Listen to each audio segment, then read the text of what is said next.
ओम नमो भगवते वासुदेवाय। जय श्री कृष्ण। प्रिय भक्तगणों, आप सभी का श्रीमद् भागवत गीता की दिव्य कथा में पुनः स्वागत है। प्रिय भक्तगणों, आज की कथा में हम श्रीमद् भागवत गीता के छठे अध्याय की कथा सुनेंगे। उससे पहले हम सुनते हैं श्रीमद् भागवत गीता के छठे अध्याय के सुनने का जो फल होता है उसका महत्व क्या है। उसके बाद में हम श्रीमद् भगवत गीता के छठे अध्याय की कथा सुनेंगे। श्री भगवान जी बोले, हे लक्ष्मी जी, छठे अध्याय का महत्व सुनो। गोदावरी नदी के तट पर एक नगर था। वहां पर जन श्रुति राजा बड़ा धर्मज्ञ था। एक दिन नगर में हंस उड़ते उड़ते आ निकले। उनमें से एक बैठते ही उतावला हो उड़ गया। तब नगर में पंडितों ने कहा, हे हंस, तू ऐसा उतावला क्यों उड़ा है? क्या तू राजा जन श्रुति से भी पहले ही स्वर्ग को जाना चाहता है? तब उन पक्षियों में जो सरदार था उसने कहा, इस राजा से भी बढ़कर एक रयक मुनि श्रेष्ठ है। वह बैकुंठ का अधिकारी होगा। बैकुंठ लोक स्वर्ग से भी ऊंचा है। तब राजा ने मन में विचार किया कि मेरे से उसका पुण्य बड़ा होगा जिसकी यह हंस स्तुति करते हैं। यह विचार करके राजा ने कहा कि चलकर उसके दर्शन करने चाहिए। राजा ने सारथी से रथ मंगवाकर उस पर बैठ प्रथम बनारस श्री काशी जी में जाकर गंगा स्नान कर ब्राह्मणों को दान दिया और शिवजी महाराज के दर्शन किए। फिर लोगों से पूछा, यहाँ कोई रयक मुनि रहते हैं? लोगों ने कहा, नहीं। फिर राजा ने उत्तर दिशा को जाकर बद्री नारायण को परसा। वहां से राजा का रथ चले नहीं। तब राजा ने कहा, मैंने पृथ्वी की परिक्रमा करी है परंतु किसी स्थान पर रथ नहीं अटका है। यहाँ कोई ऐसा पुण्यात्मा रहा है जिसके तेज से मेरा रथ नहीं चलता। तब राजा रथ से उतरकर आगे चला तो देखा कि पर्वत की कंदरा में मुनि बैठा है जिसके तेज से बहुत प्रकाश हो रहा है जैसे सूर्य की किरण होती है। तब राजा ने देखते ही कहा, यह रयक मुनि होंगे। राजा ने दंडवत कर चरण वंदना करी तथा हाथ जोड़ करके स्तुति करी। तब रयक मुनि ने राजा का आदर किया और कहा, हे पृथ्वीराज, तू चारों धाम का पर्सनहारा, धर्म का साधनहारा है, तो पुण्यात्मा है।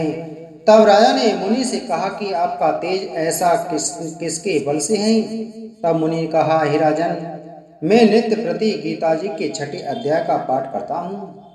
इस कंदरा में उसी का प्रकाश है। यह सुनकर राजा ने अपने पुत्र को बुलाकर कहा, हे पुत्र, आज से तू राज्य कर, अब मैं तीर्थों को जाता हूँ। इतना कहकर राजा ने राज्य त्याग दिया और रयत मुनि ने गीता जी के छठे अध्याय का पाठ आरंभ कर दिया। तब वह राजा भी पाठ करने लगा।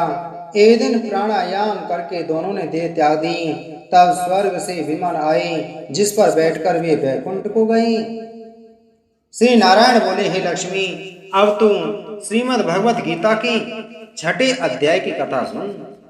श्री भगवान जी बोले, हे अर्जुन, जिसकी कर्म फल में आसक्ति नहीं और कर्मों को करता है वह सन्यासी और योगी है, और जिसने हवन आदि लौकिक कर्म छोड़ दिए हैं वह योगी नहीं है। हे अर्जुन, जिसको सन्यासी कहते हैं उसी को कर्म योगी जानो, क्योंकि संकल्पों के त्याग किए बिना कोई योगी नहीं हो सकता। जो मुनि योग प्राप्ति की इच्छा रखते हैं उनके लिए उनका साधन कर्म ही है, और उनके योगी होने पर उनका ज्ञान पूर्ण होने का साधन उनके चित्त का समाधान है। जब मनुष्य विषय और कर्मों की आसक्ति से छूट गया और वासनाओं को उसने त्याग दिया, उसी समय वह योगारूढ़ कहा जाता है।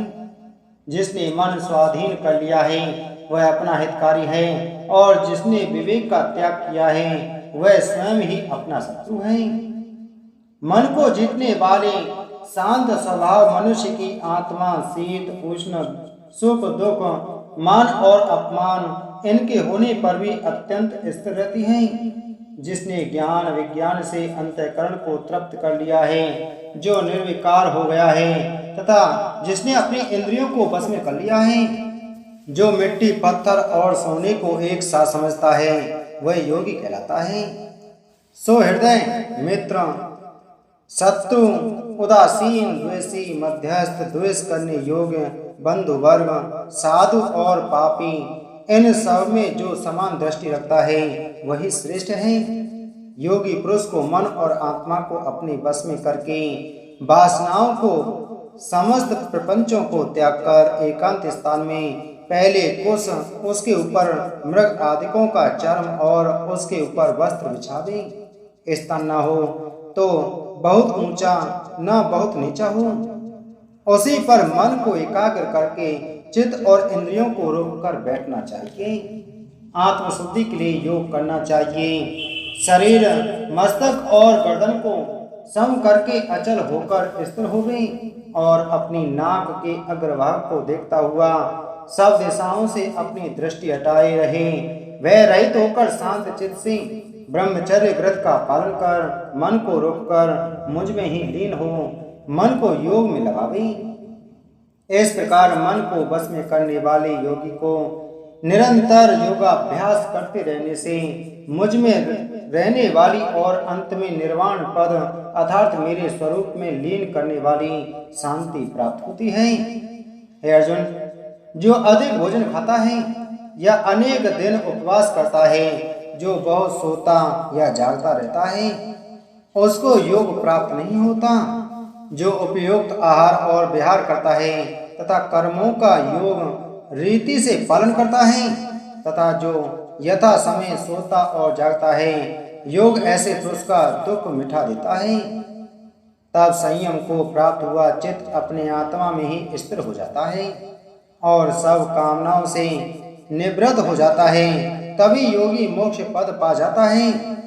जिस प्रकार वायु रहित स्थान पर रखा हुआ दीपक चलायमान नहीं होता, उसी प्रकार योगी अपने चित्त को निश्चल रखकर उसका संयम करता है और अंतःकरण की समाधि लगाता है।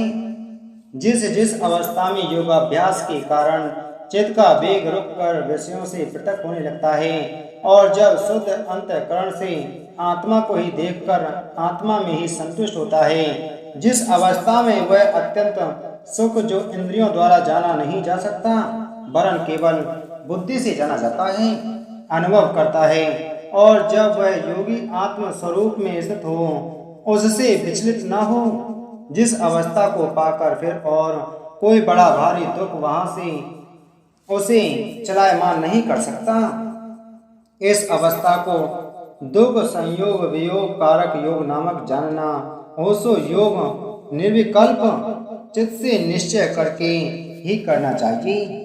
संकल्प से उत्पन्न होने वाली समस्त कामनाओं को त्याग कर और मन में सकल इंद्रियों को चारों ओर से रोककर धैर्य के साथ बुद्धि को अपने अधीन कर धीरे धीरे विषयों से दूर हटे और भली भांति मन को आत्मा में स्थिर करके किसी पदार्थ की चिंता न करें। वह चंचल और अस्थिर मन जिधर जिधर जाए उधर उधर से इसको हटाकर आत्मा के वश में करना चाहिए। इस प्रकार शांत चित्त तथा रजोगुण से रहित निष्पाप तथा ब्रह्म स्वरूप योगी को उत्तम सुख प्राप्त होता है। इस रीति से निरंतर योगाभ्यास करने वाला योगी समस्त पापों से छूटकर सहज ही उस परम सुख को पा लेता है जो ब्रह्म के संयोग से प्राप्त होता है। जिसका मन योग में स्थिर हो गया, उसकी दृष्टि भी सर्वत्र समान हो जाती है। वह सब प्राणियों में अपने को और अपने मन में सब प्राणियों को देखता है। जो सब में मुझको और मुझ में सबको देखता है, उससे मैं अलग नहीं हूँ और मुझसे वह अलग नहीं है। जो अभेद भाव से रहता है, वह सब प्राणियों में स्थिर हो मेरा मनन करता है। वह योगी चाहे जिस अवस्था में रहे मुझसे मिलता है। हे अर्जुन, जो सब प्राणियों के दुख सुख को अपने दुख सुख के समान समझता है और सबको समभाव से देखता है, वही श्रेष्ठ योगी है। अर्जुन ने कहा कि हे मधुसूदन, आपने जो यह योग सिखाया कि सबको अपने समान देखें, सो मन के चंचल होने के कारण उसकी दृढ़ स्थिति अपने में नहीं देखता हूँ। हे कृष्ण, मन बड़ा ही हठी, पराक्रमी और हठ है। इसको आधीन रखना तो मुझे वायु को बांध रखने के समान प्रतीत होता है। श्री कृष्ण भगवान ने कहा, हे महाबाहु, इसमें संदेह नहीं कि मन अति चंचल है और इसे बस में करना बड़ा ही कठिन है। फिर भी हे अर्जुन, अभ्यास और वैराग्य से अधीन कर लिया जा सकता है। जिसका मन बस में नहीं, उसको योग अत्यंत दुर्लभ है, ऐसा मत है। परंतु मन को बस में करने वाले प्रयत्न करते रहने से उपाय द्वारा इस योग को प्राप्त कर सकते हैं। अर्जुन ने कहा, हे श्री कृष्ण, जिसमें श्रद्धा तो है पर जो योग प्राप्त करने में सफल नहीं हुआ है और जिस चार चित योग से विचलित हो गया है, वह योग सिद्धि नहीं पाने से किस गति को जा पहुंचता है। हे महाबाहो, जिसका पहला आश्रय भी गया और ब्रह्म प्राप्ति भी नहीं हुई, वह दोनों ओर से भ्रष्ट होकर वह छिन्न मेघ के समान नष्ट हो तो नहीं हो जाता। हे कृष्ण, मेरा यह संदेह आपको भी दूर करना पड़ेगा। इसको दूर करने वाला आपके अतिरिक्त अन्य कोई नहीं है। श्री कृष्ण बोले, हे तात पार्थ, उसका यहाँ नाश नहीं होगा और परलोक में भी नहीं होगा, क्योंकि उत्तम कार्य करने वाला मनुष्य बहुत दिनों तक पुण्यवानों को प्राप्त होने वाले लोकों में वास करता है और वहां से फिर किसी पवित्र और धनवान के घर में आकर जन्मता है, अथवा वह बुद्धिमान योगियों के ही कुल में जन्म पाता है। इस प्रकार का जन्म पाना भी इस लोक में बड़ा दुर्लभ है। बड़े श्रम और यत्न से जो योगाभ्यास किया करता है, वह पापों से शुद्ध होकर अनेक जन्मों में प्रसन्न परिश्रम करके सफल होता है और परम गति को पाता है। बड़े बड़े तपस्वियों से योगी श्रेष्ठ है, ज्ञानियों से भी योगी श्रेष्ठ है। इसलिए हे अर्जुन, तुम योगी बनो। केवल मुझ में ही मन लगाकर मेरी प्राप्ति के लिए जो मेरा भजन करता है, उसको समस्त योगियों के मध्य मैंने अत्यंत श्रेष्ठ माना है। इति श्रीमद्भगवद्गीता सूपनिषत्सु ब्रह्म विद्या योग शास्त्री श्री कृष्ण अर्जुन संवादे आत्म संयम योगो नाम छठो अध्याय संपूर्ण। बोलो श्री कृष्ण चंद्र भगवान की जय।